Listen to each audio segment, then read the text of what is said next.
Yes sir. तो बच्चों अब हम एक परफेक्ट हीट इंजन के बारे में पढ़ते हैं। और ये परफेक्ट हीट इंजन कभी भी नहीं बनाया जा पाएगा। ये एक फ्रेंच इंजीनियर थे, कार्नो, सैडी कार्नो। 26 साल की एज में डेथ हो गई थी इस बेचारे की। और ये महान काम कर गए हैं। थर्मोडायनेमिक्स के हर बच्चे को ये इंजन पढ़ना कंपलसरी है, समझ लो। ये एक रोल मॉडल है सारे हीट इंजन्स का। तो इसका नाम स्पेलिंग ये होगी, लेकिन फ्रेंच नाम में लास्ट में टी साइलेंट है हमेशा। तो टी को साइलेंट करके पढ़ लीजिए तो कार्नो ही पढ़ेंगे। कार्नोज परफेक्ट हीटिंग, परफेक्ट या आइडियल जो भी है।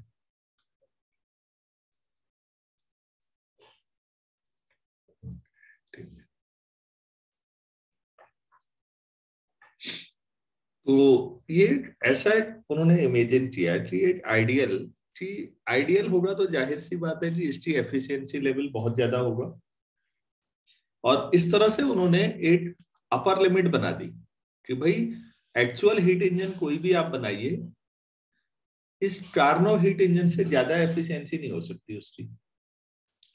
तो एक्चुअल हीट इंजन के लिए ये एक मॉडल हो गया कि भाई मैक्सिमम एफिशिएंसी जो पॉसिबल है वो ये है। अब आप जितना आपका हीट इंजन की एफिशिएंसी बढ़ेगी वो कार्नो के उतना नजदीक होगा, लेकिन इसके बावजूद भी वो कभी कार्नो पे नहीं पहुंचेगा, ये भी सच है। कार्नो की एक थ्योरम आएगी बाद में कि ऐसा क्यों नहीं हो सकता, थ्योरम के तौर पर प्रूफ किया है। और क्योंकि ये परफेक्ट हीट इंजन है तो जाहिर सी बात है इसमें कोई रियल वर्किंग सबस्टेंस तो हो नहीं सकता। तो इस हीट इंजन का वर्किंग सबस्टेंस भी परफेक्ट गैस है। मतलब ये हीट इंजन किससे चलता है? यस। तो थोड़ा सा 2 लाइन लिख देते हैं। This is a model heat engine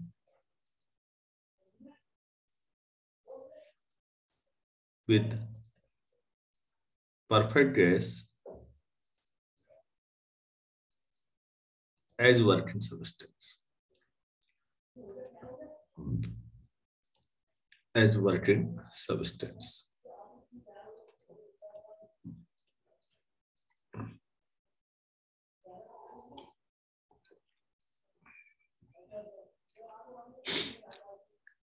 Each cycle contains, her cycle जो एक contains 4 operations. 4 operations. हर साइकिल में 4 ऑपरेशन है। हम चारों ऑपरेशंस को एक एक करके पढ़ेंगे इसमें। तो पहले को हेडिंग डाल दीजिएगा, आइसोथर्मल एक्सपेंशन। आइसोथर्मल एक्सपेंशन पहला।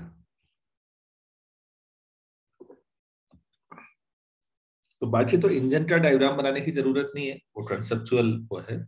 तो ये कैसे होता है बच्चों, थोड़ा सा ध्यान दीजिएगा, मैं आप लोगों को डायग्राम बना देता हूँ। डायग्राम यही चलेगा आज तक, तो एक ही बार बनाना है। इसमें इधर देखिएगा प्लीज, ऐसे बनाइएगा। 2 आइसोथर्मल ड्रॉ करिएगा। आइसोथर्मल का मतलब उनके स्लोप कम होते हैं, लगभग ऐसे पैरेलल। 2 एडियाबेटिक ड्रॉ करिएगा, एक ऐसे एक ऐसे। तो आपके पास बीच में एक एरिया बन जाएगा। आपने ये ए से शुरू किया, अब बी तक आए, बी से शुरू किया सी तक आए, सी से शुरू किया डी तक आए, और डी से शुरू करेंगे तो ये वापस ए तक पहुंचेगा। क्योंकि ये परफेक्ट है, रियल तो है नहीं, ये रिवर्सिबल होगा, ये फाइनली इनिशियल स्टेज में पहुंच जाएगा। कैसे बनाना है समझ में आया? वरना ये डायग्राम बहुत अच्छा नहीं बना पाएंगे आप।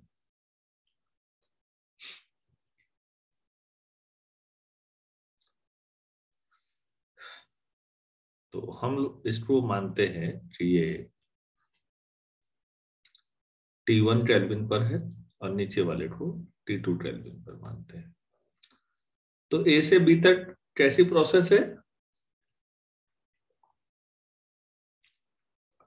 अच्छा सॉरी, ये इंडिकेटर डायग्राम है, मुझे मैथ्स की आदत पड़ी हुई है कई बार। तो ये वॉल्यूम होगा और वाई एक्सिस में जिसको दिखा रहे हैं वो क्या होगा? प्रेशर। प्रेशर। पीवी डायग्राम होगा, इंडिकेटर है ना, तो पीवी होना चाहिए। एक्स एक्सिस में वॉल्यूम और वाई एक्सिस में प्रेशर। तो ए से बी तक का जो नाम हुआ वो क्या कहेंगे उसको? ध्यान से समझिए। Isothermal expansion. और एक्सपेंशन क्यों नाम दिया होगा? सर क्योंकि वॉल्यूम बढ़ रही है। हाँ, वॉल्यूम बढ़ रहा है ना। ए से बी तक जाओगे तो नीचे एक्स कोऑर्डिनेट क्या होगा, जरा सोचिए, बढ़ेगा। तो ये आइसोथर्मल एक्सपेंशन होगा। अच्छा बच्चों, डायग्राम में इधर देखिए, बोर्ड में बी से सी तक जब जाएंगे तो ये एडियाबेटिक होगी प्रोसेस, और लेकिन यहां भी वॉल्यूम बढ़ रहा होगा।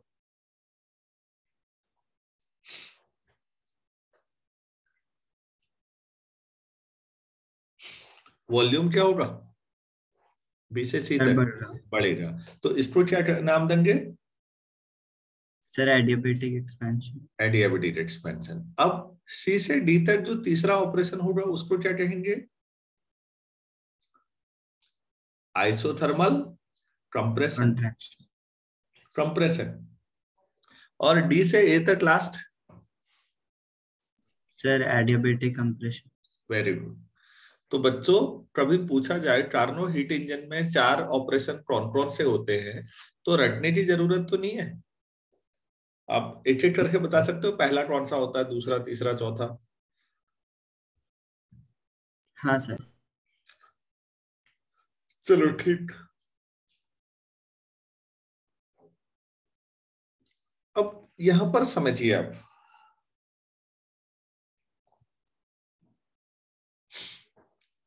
ए से बी तक जब होगा और एक्सपेंशन करना है, तो कोई भी सिस्टम जब एक्सपेंड करता है, आप ही बताइए, उसको एक्सटर्नल प्रेशर या फोर्स के खिलाफ काम करना पड़ता है या नहीं? हाँ सर। काम करेगा तो सिस्टम की एनर्जी कम हो जाएगी या नहीं? Yes sir. एनर्जी कम हो जाएगी तो टेम्परेचर कम होगा या नहीं? हाँ सर। लेकिन ये तो आइसोथर्मल बनाए रखना है, ये तो आपने आइसोथर्मल बनाए रखना है। तो फिर एनर्जी जो कम हो रही है, अगर उतनी एनर्जी आप कहीं से सप्लाई करा दें, तो ये देखिए, तो मैंने यहां पर क्या बना दिया, Q1। Q1 एनर्जी अगर सप्लाई हो जाए ए से बी के दौरान, और हम मान लें कि Q1 ही लॉस है, तो भरपाई हो जाएगी या नहीं?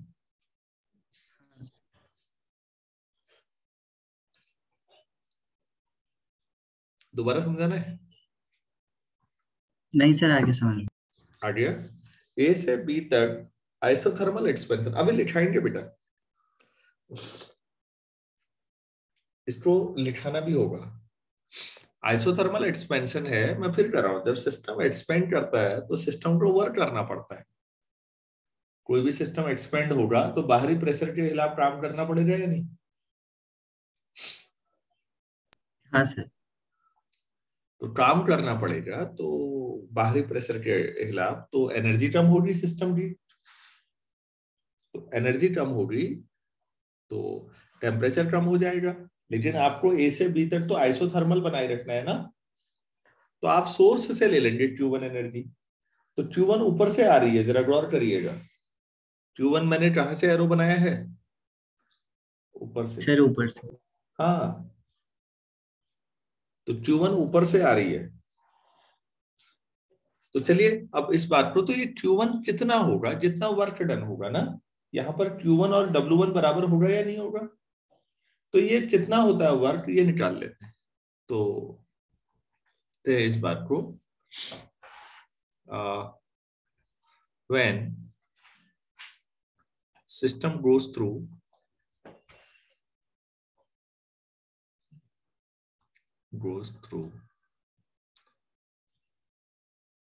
isothermal expansion AB, isothermal expansion AB, let W1 मान लेते हैं इस वर्क को, W1 work be done, work be done. तो फिर इस काम को करने में से in doing this work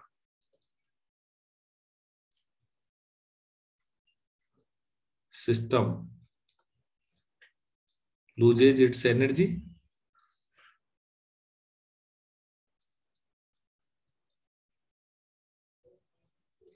and consequently temperature.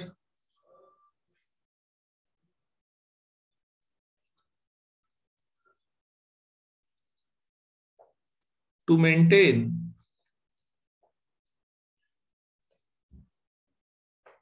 the temperature T1 Kelvin,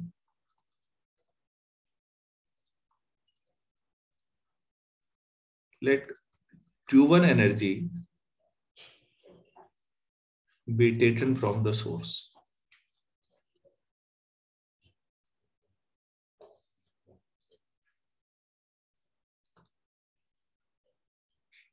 So Q1 he W1 के बराबर होगा। कितना समझ में आ चुका है देखिए तो।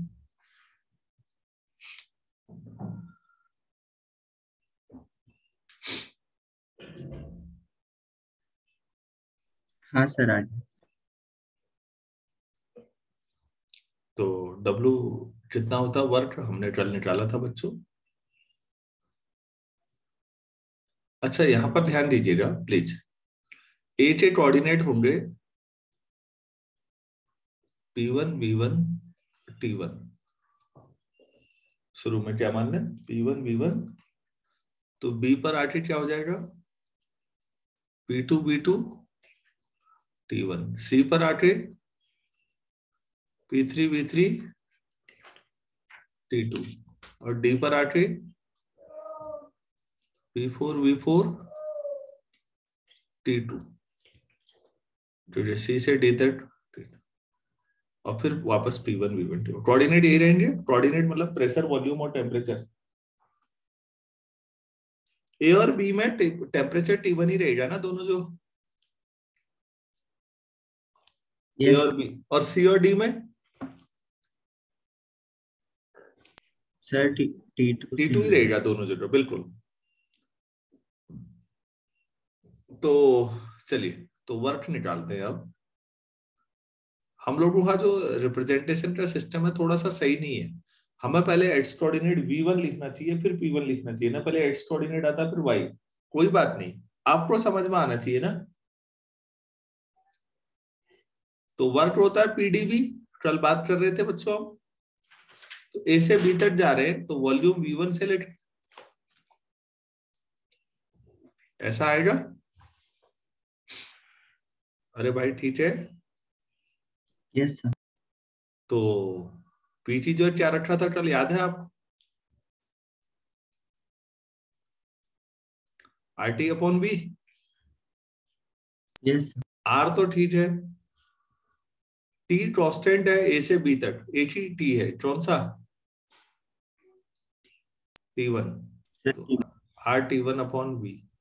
वी बदल रहा लगातार V1 से V2 तक, तो क्या हो जाएगा बच्चों RT1 बाहर आ जाएगा, यस V अपॉन बी का इंटीग्रेशन V1 से V2।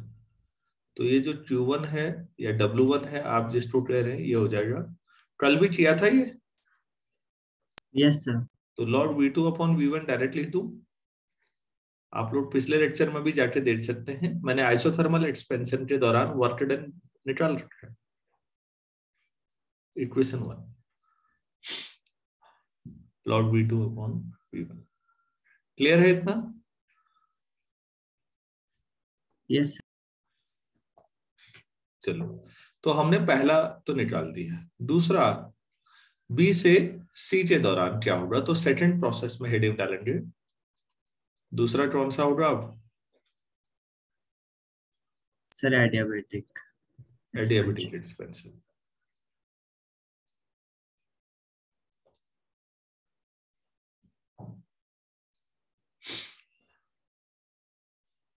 तो जब सिस्टम बीस एडियाबेटिक एक्सपेंशन करता है तो क्या उसे कहीं से हेल्प मिल सकती है उस दौरान एडियाबेटिक में? यस सर, नहीं मिल सकती।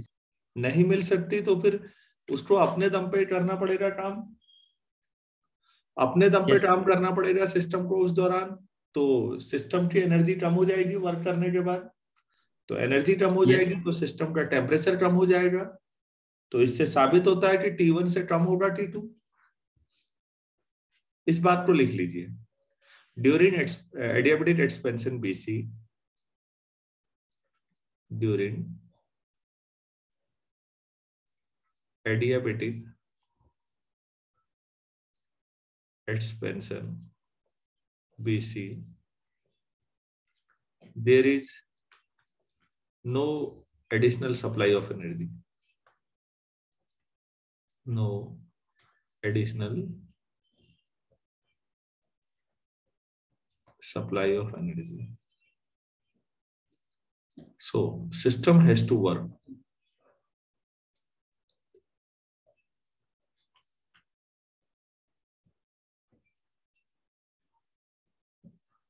System has to work on its own basis.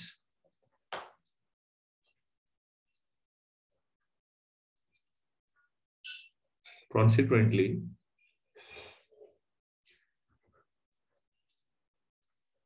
energy and finally temperature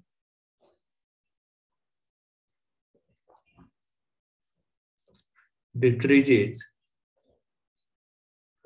from T1 to T1 से कितना हो जाएगा T2। तो ये अपने आप साबित हुआ कि T1 से कम होगा T2। क्लियर है? Yes sir. वर्क डन निकालते हैं बेटा। Now work done W2 equal to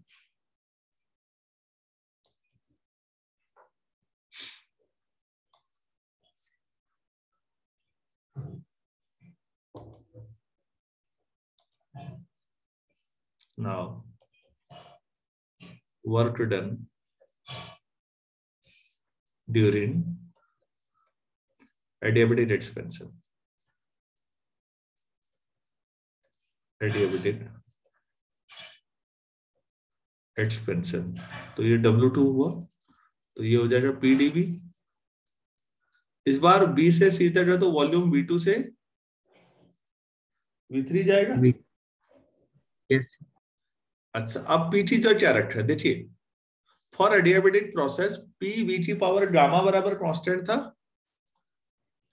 याद है? Yes sir. हाँ सर।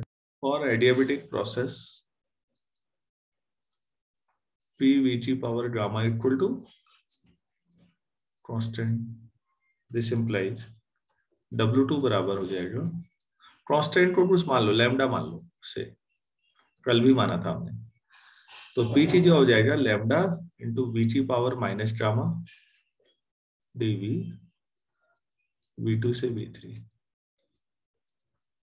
ठीक है ना? कल भी किया था मैंने ये एडियाबेटिक प्रोसेस के दौरान वर्क डन, वही डेरिवेशन में दोबारा करा रहा हूं। कितना आएगा बच्चों?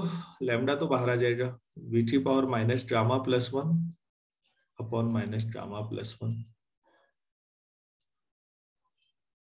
V2 से V3। तो ये हो जाएगा लैम्डा 1 माइनस गामा V3 की power 1 minus gamma minus V2 की पावर 1 माइनस गामा। तो हम W2 equal to 1 upon gamma minus 1 minus common ले रहा हूं, तो लैम्डा V2 की power 1 minus gamma minus lambda V3 की पावर 1 माइनस गामा। कल भी हम यहां तक लेके आए थे।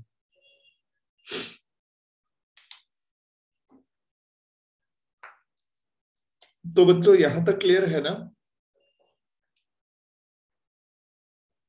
यस। अच्छा, अब जरा देखिए फिर यहां पर बी पर देखिएगा, पीवीटी पावर गामा कांस्टेंट है ना, मैं साइड में लिख रहा हूं, फॉर बीसी पीवी की पावर गामा जितना एट बी पर होगा उतना ही पीवी की पावर गामा नहीं, हाँ पीवी की पावर गामा उतना ही एट सी पर होगा या नहीं, क्योंकि एडियाबेटिक में आप खुद ही लिख रहे हैं कि पी और बी की पावर गामा कांस्टेंट होता है का प्रोडक्ट, तो जितना बी पर होगा उतना ही सी पर भी होगा या नहीं। हाँ सर। अच्छा बी पर देखो तो बच्चों पी जितना है प्रेशर P2 V2 की पावर गामा और सी पर P3 V3 की पावर गामा, ये दोनों बराबर होंगे और दोनों ही लैम्डा होंगे या नहीं।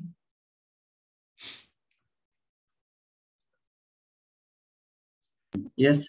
एडियाबेटिक प्रोसेस में कहीं पर भी प्रेशर और वॉल्यूम की पावर गामा का प्रोडक्ट कांस्टेंट है ना, तो जितना हाँ। तो यार अब सोचो जहां पर सफिक्स इधर 2 सफिक्स आ रहा है और जहां 3 सफिक्स आ रहे हैं, जब 2 आ रहा है वहां 2 वाली वैल्यू रख दो, तो W2 कितना होगा 1/γ-1। यहां पर क्या रखूं बताइए पहले वाले में।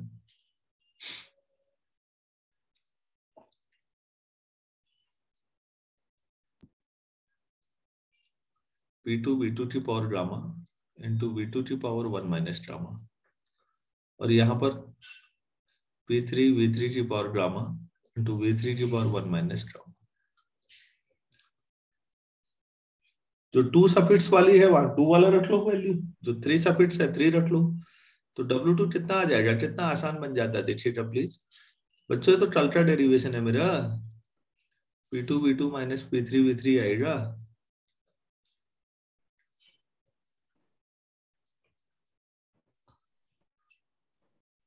ठीक है ना, P2 V2 मतलब यस। पॉइंट बी पर ना, तो पॉइंट बी पर अगर पीवी बराबर आरटी सोचो तो P2 V2 बराबर क्या होगा आर T1, क्योंकि ए से बी तक टेम्परेचर एक ही था, और P3 V3 जहां पर है सोचो नीचे सी पर, तो बच्चों हमने W2 इक्वल टू निकाल दिया 1/γ-1, बल्कि आर भी बाहर ले लेते हैं अंदर T1 minus T2 equation number 2। तो मैंने आपको दोबारा डेरिवेशन कर दिया आज कि एक एडियाबेटिक प्रोसेस में वर्क डन कितना होता है और कैसे निकालते हैं। क्या इतना क्लियर है? Yes sir.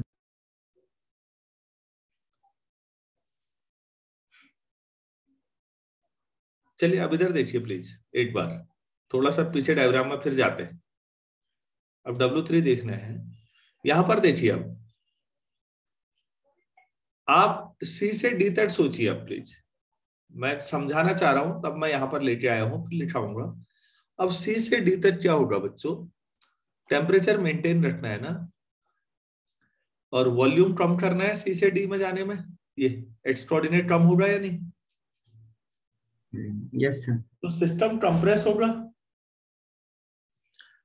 तो अगर आप किसी सिस्टम को कंप्रेस करते हैं तो आपको काम करना पड़ता है ना, यस सर। आपको काम करना पड़ेगा तो आपकी एनर्जी कम होगी, लेकिन सिस्टम की एनर्जी बढ़ जाएगी। आपने सिस्टम पर काम किया है, टोटल एनर्जी तो कांस्टेंट रहनी है ना, अगर आपकी कम हो रही है यस। तो सिस्टम की बढ़ जाएगी, सिस्टम की एनर्जी बढ़ेगी तो सिस्टम का टेम्परेचर भी बढ़ेगा। लेकिन बच्चों C से D तक टेम्परेचर कांस्टेंट रखना है, तो इसका मतलब है आपको कुछ जो एनर्जी ज्यादा हो रही है वो सिंक में फेंक देनी चाहिए बाहर, ताकि टेम्परेचर कांस्टेंट रहे। तो C से D तक में कुछ Q2 एनर्जी आप रिजेक्ट करेंगे या नहीं, मैं रिपीट हाँ कर, सर। ध्यान से समझिए। C से D तक आइसोथर्मल प्रोसेस है, कंप्रेशन है, तो कंप्रेशन क्या होता है ध्यान से समझिए। एक्सटर्नल जो एजेंट है वो सिस्टम को कंप्रेस करेगा। माना मैंने कंप्रेस किया, तो मैंने काम किया तो मेरी एनर्जी कम हुई, और मैंने जिस पर काम किया उसकी एनर्जी बढ़ेगी, तो सिस्टम की एनर्जी बढ़ जाएगी। एनर्जी बढ़ जाएगी तो टेम्परेचर बढ़ जाएगा, लेकिन टेम्परेचर बढ़ाना नहीं है, टेम्परेचर तो T2 ही बनाए रखना है। तो भाई जो जितना एडिशनल वर्क किया है वो रिजेक्ट कर दो, वो सेंट्रो चले जाएगा, तो यहाँ पर एरो बनेगा ऐसे Q2, जैसे ऊपर बना था Q1 ये डायग्राम में, यहाँ पर इसलिए लाया हूं मैं आपको। केवल Q2 लिखना है, बाकी तो डायग्राम में Q2 लिखना है केवल, बाकी तो आगे हम डिटेल लिखेंगे। कार्तिकेय क्लियर है ये बात? Yes sir. तो बेटा अब मैं इससे भी अगले पेज पे चल रहा हूँ फिर, और अब तीसरे पॉइंट पे आ रहे हैं। तीसरे पॉइंट का क्या नाम है? Isothermal compression. कंप्रेशन। ठीक, तीसरा हेडिंग होगा आइसोथर्मल कंप्रेशन। इस बात को लिखना है जो मैंने अभी आपको समझाया है। When system is compressed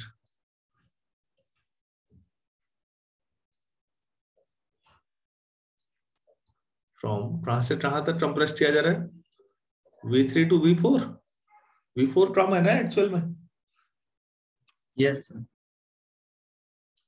System is compressed from V3 to V4. Work is done by external agent. Work is done by external agent.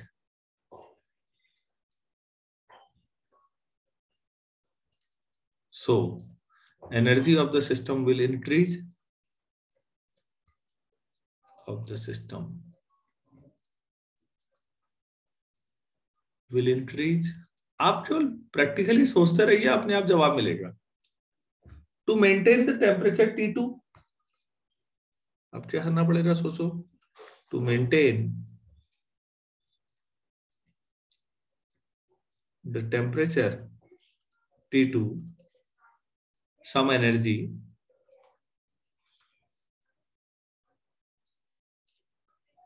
say Q2 is rejected to sink.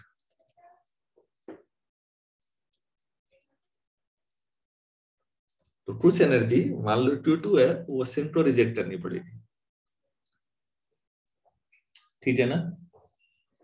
और कितनी एनर्जी होगी? जितना काम किया वही होगा ना। तो यहां पर जो W3 होगा वो बेसिकली Q2 के बराबर होगा। जितना वर्क, तो वर्क PdV, V कहां से बच्चों? V3 से V4। अच्छा, क्या इसके बाहर से माइनस साइन लगाना सही रहेगा?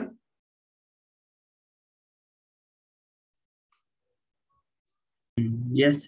क्योंकि work done on the system है इस समय, मैंने आपको साइन कन्वेंशन बताया है। तो PT जो RT अपॉन V रखना हुआ, R तो ठीक है, V RT, T जितना हुआ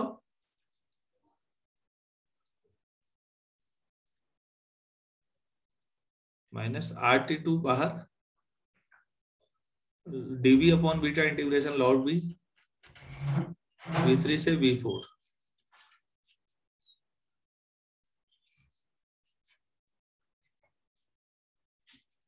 तो minus RT2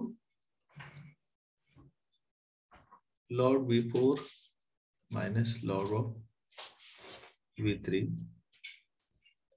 minus RT2 log V4 upon V3।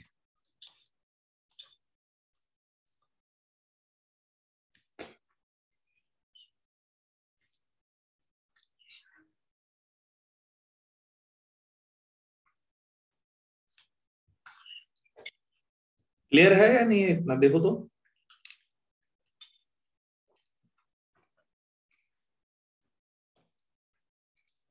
Sir clear है।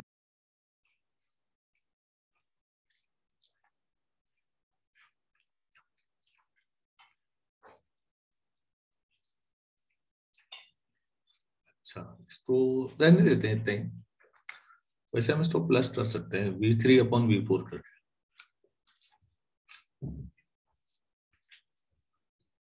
W3 को ना, W3 Q2 के बराबर है। हम इसको ऐसे भी लिख सकते हैं RT2 log of V3 upon V4 base C। Equation number तो तीसरा वर्क निकल गया। तो अब हमें लास्ट क्या करना है बच्चों?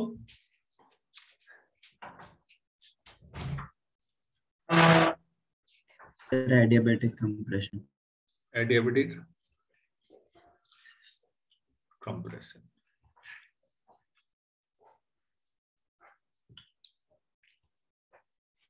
तो अब क्या होगा एडियाबेटिक कंप्रेशन में, समझिएगा। आप डी से ए तक जाएंगे, अपने डायग्राम में सोचिएगा। तो एडियाबेटिकली कंप्रेस होगा सिस्टम। तो एडियाबेटिक है तो एनर्जी सप्लाई नहीं होगी अंदर बाहर, और कंप्रेस होगा तो ये एक्सटर्नल एजेंट ही करेगा।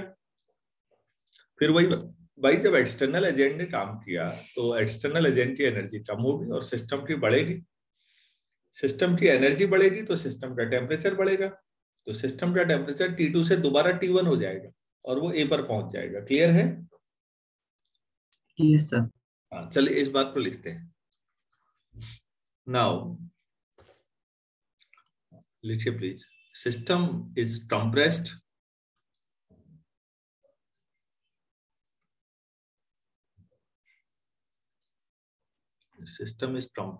adiabatically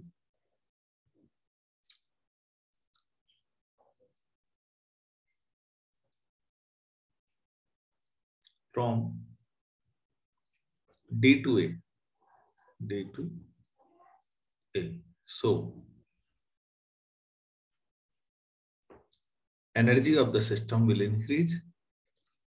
Energy of the system will increase. And finally,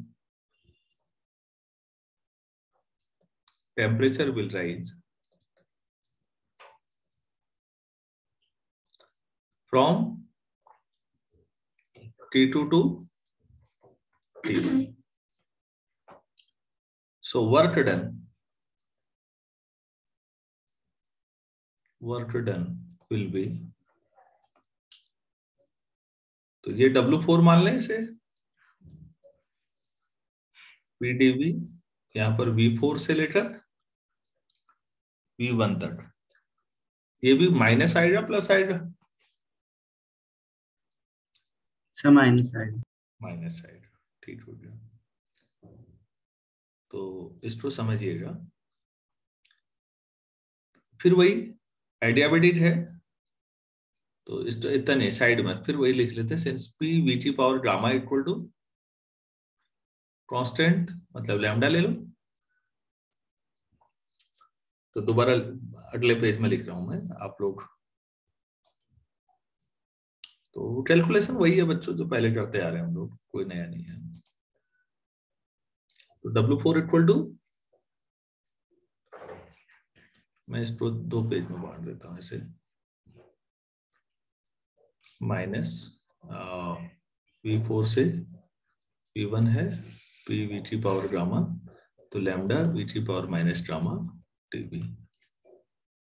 तो W4 इक्वल टू हो जाएगा माइनस बाहर, लैम्डा भी बाहर, अपॉन 1 माइनस गामा आ जाएगा। V1 की power 1 minus gamma minus V4 की power 1 minus gamma, lambda upon gamma minus 1 कर दें तो V1 की power 1 minus gamma minus V4 की power 1 minus gamma, 1 upon gamma minus 1, lambda into V1 की power 1 minus gamma, lambda into V4 की power 1 minus gamma. ठीक है?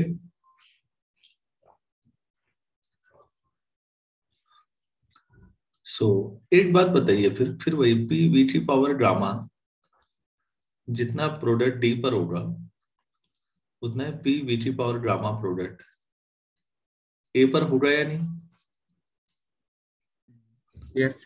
D से A तक एडियाबेटिक है ना, तो D से A तक कहीं पर भी ले लो, P VT power gamma constant आ रहा है ना। तो D पर P कितना है? P4 की पावर गामा, और A पर P1 V1 की power gamma equal to lambda. So W4 कितना होगा फिर? 1 गामा -1। पहली टर्म में क्या रखूं बच्चों? ऊपर यहां पर पहले में क्या रखना है जहां अंडरलाइन किया है? लैम्डा की जगह पर P1 V1 की पावर गामा इंटू V1 की power 1 minus gamma minus P4 V4 की पावर ना। गामा इंटू V4 की पावर 1 माइनस गामा। तो 1 गामा -1, तो ये हो जाएगा P1 V1 minus P4 V4। तो W4 equal to 1 gamma -1। PV equal to RT भी तो हुआ। यस। तो P1 V1 कितना होगा? और P4 V4 RT2 R common R upon gamma -1 T1 minus T2। Fourth question.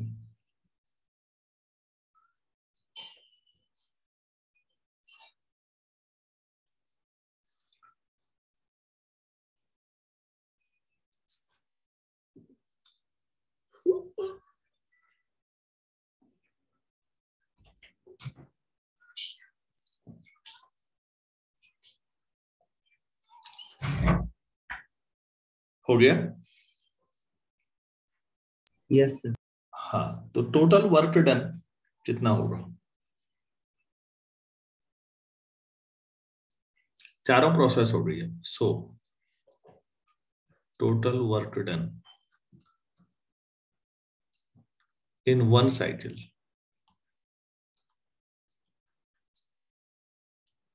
W equal to W1 plus W2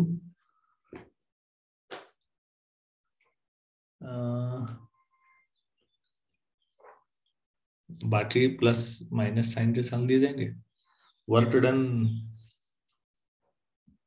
by the gas है ना, by the W1 W2 तो गैस ने किए हैं, माइनस W3 प्लस W4 ये on the system हुए है ना। Work done by the system है शुरू के दो, बाय द सिस्टम में एक्सपेंशन हुआ और ऑन द सिस्टम में कंप्रेशन। चलिए बताइए प्लीज W1 कितना है? अब सब निकाले हमने, बोलिए पीछे। T1 log E V2 upon V1 base E। Log V2 upon V1 base E। चलिए W2 बोलिए please. Sir R upon gamma -1 T2 minus T1। T2 minus T1 या T1 माइनस T2?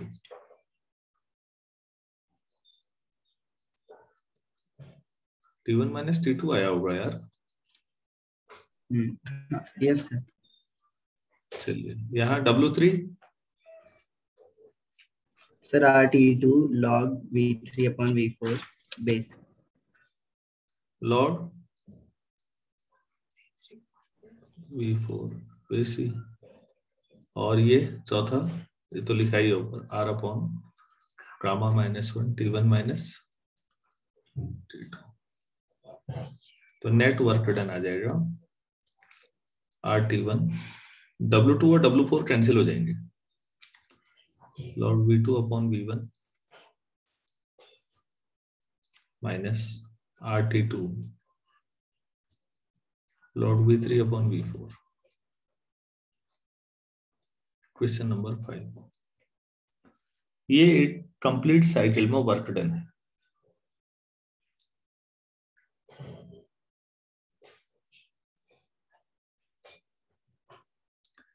क्या यहां तक क्लियर हुआ है? कुछ नहीं, वो एक ही जैसा काम घूमते फिरते करना है। समझ में आ गया या नहीं? हाँ सर। सो एफिशिएंसी, नेक्स्ट पेज पे कर रहा हूं मैं, तो एफिशिएंसी लिखिए।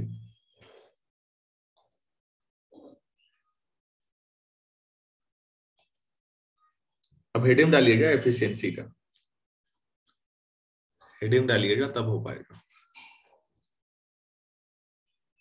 Theta equal to W upon Q1, तो ये टोटल W अपॉन W1 होगा या नहीं? यस। W अपॉन W1 हुआ। अच्छा, W कितना है अभी लिखा है आपने? RT1 लॉग ऑफ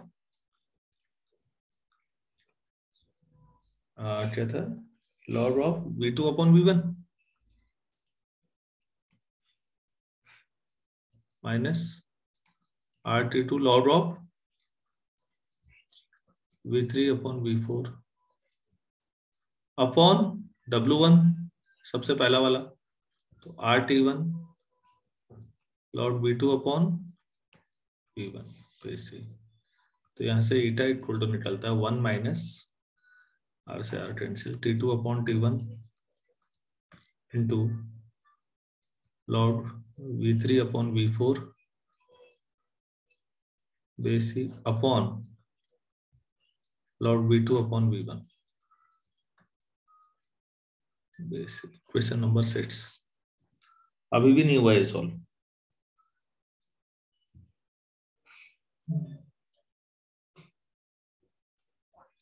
ठीक है, यहां तक क्लियर है बच्चों? Yes sir. अब फॉर बीसी, बीसी एडियाबेटिक है ना?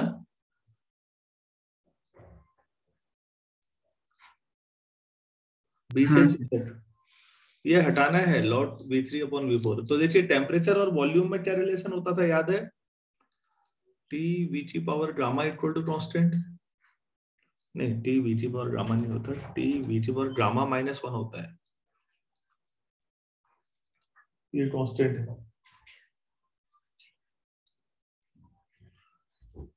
टेम्परेचर और वॉल्यूम में रिलेशनशिप, तो बी पर T जितना है बच्चों देखो तो T1 है, और वॉल्यूम, और C पर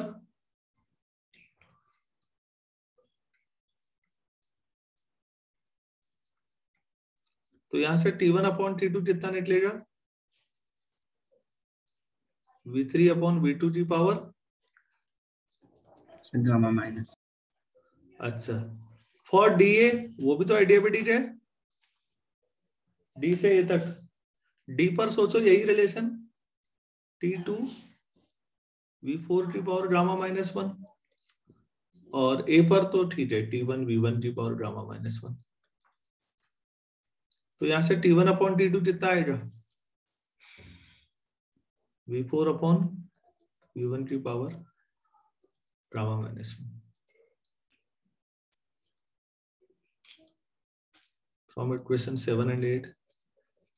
अच्छा 7 8 में लेफ्ट हैंड साइड बराबर है, 7 और 8 में लेफ्ट हैंड साइड बराबर है नहीं, देखो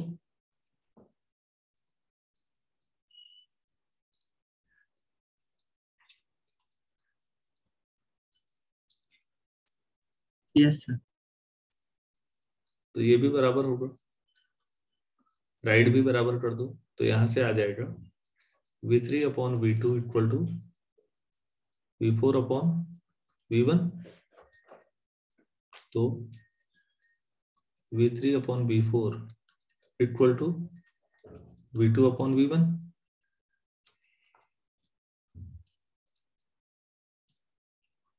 तो जब दोनों संख्या बराबर है तो log V3 upon V4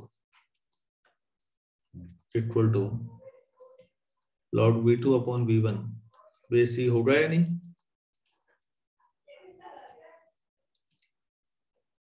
so from 6 eta equal to 1 minus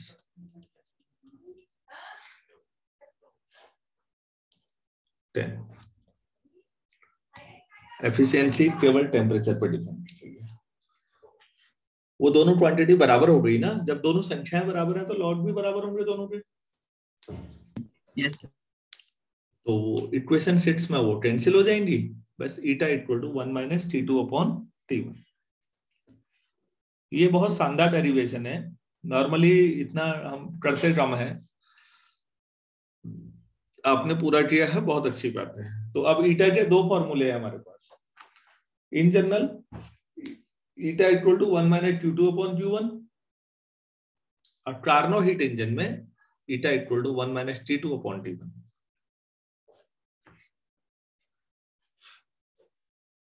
तो ये बहुत शानदार फॉर्मूला आया है। अभी इस पर बेस्ड और भी चीजें हैं, इस पर डिस्कशन किया जा सकता है। हेडिंग डाल दीजिए डिस्कशन, नेक्स्ट लेक्चर में करते हैं, अभी इतना काफी है। कुछ पूछना तो नहीं है कार्तिक जी? सर। चलिए ठीक है, इतना ही करते हैं, अभी शाम को करते हैं फिर। Thank you. Okay sir, thank